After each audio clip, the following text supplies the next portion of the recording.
Donc bonjour à tous, aujourd'hui on va voir si cette matrice est diagonalisable ou non. Donc c'est parti. Donc tout d'abord, il faut calculer le polynôme caractéristique de la matrice. Mais il y a un théorème très important que peu d'élèves connaissent sur les matrices 2 fois 2 à connaître qui permet d'aller beaucoup plus vite. Donc pour une matrice 2 fois 2, le polynôme caractéristique de la matrice c'est lambda carré moins trace de la matrice lambda plus déterminant de la matrice. Donc, dans notre cas, comment calculer la trace d'une matrice?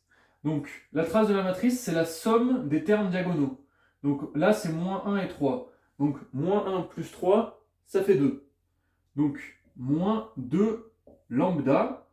Le déterminant de la matrice. Donc, si vous ne savez pas comment le calculer, allez voir ma vidéo sur résoudre un système 2 fois 2.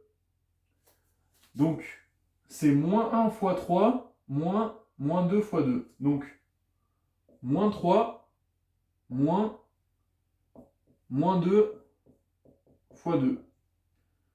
Donc, tout ça, ça donne moins 3, moins 4, ça fait plus 4. Donc, 4 moins 3, ça fait 1. Donc là, il faut déterminer les valeurs propres. Donc, les valeurs propres sont les racines du polynôme caractéristique. Donc, pour le déterminer, on va factoriser ce polynôme parce qu'en fait, c'est une identité remarquable. Donc, l'identité remarquable a plus b au carré. Donc, on la reconnaît facilement. Voilà. Donc, qui a lambda égale 0 si et seulement si lambda égale 1. Donc maintenant, on est parti pour les sous-espaces propres.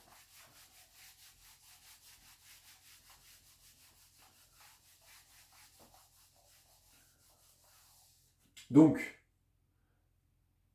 pour appliquer le théorème de diagonalisation, il dit que A diagonalisable si et seulement si dimension de l'espace vectoriel égale dimension de la somme des sous-espaces propres. Voilà. Donc, c'est pour ça qu'il faut déterminer les sous-espaces propres. Donc, E lambda A, ça serait égal à E1A, qui serait égal à ker de A moins lambda identité. Donc, il nous faut ce ker.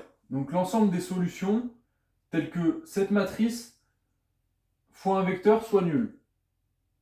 Donc, pour le retenir facilement, il suffit de se dire qu'en fait, c'est l'espace tel que A, x égale lambda x. Donc, c'est l'ensemble des x tel qu'on est ça.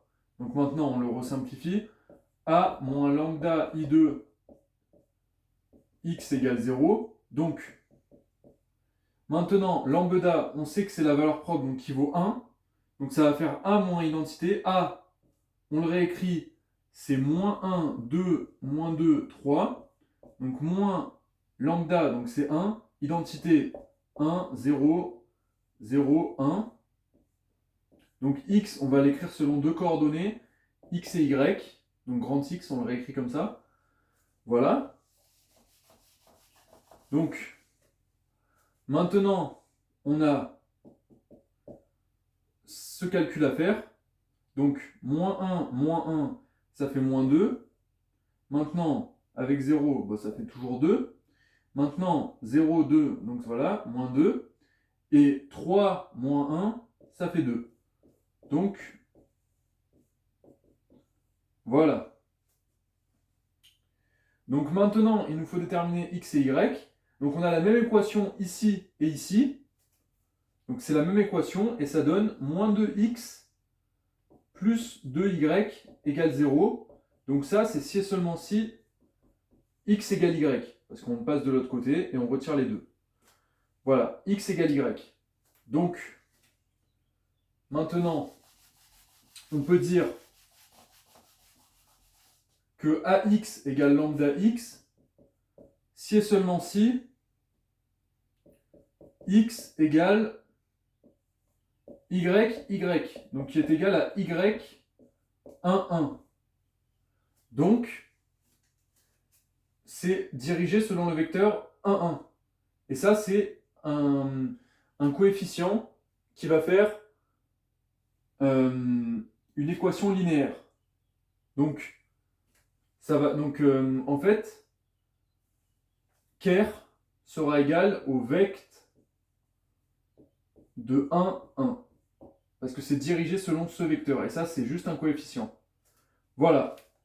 Donc, maintenant, il ne nous reste plus qu'à appliquer le théorème de diagonalisation. Donc, maintenant, la dimension de E. Donc, dim E, en fait, c'est la dimension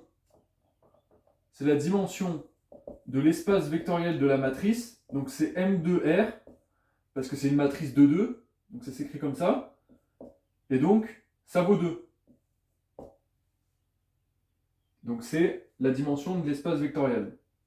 Maintenant, dimension de cet espace-là, donc dimension de la somme de E lambda A, donc c'est égal à cet espace-là est égal à celui-là, qui vaut celui-là, qui vaut celui-là. Donc c'est égal à dim de vect 1, 1.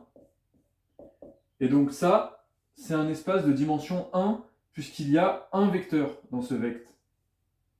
Donc ce seront les combinaisons linéaires de ce vecteur, comme on l'avait expliqué tout à l'heure, y1, 1. Donc, on observe donc que la dimension de l'espace n'est pas égale à la dimension des sous-espaces propres. Donc, la matrice n'est pas diagonalisable. Donc A non diagonalisable. Voilà, fin de vidéo.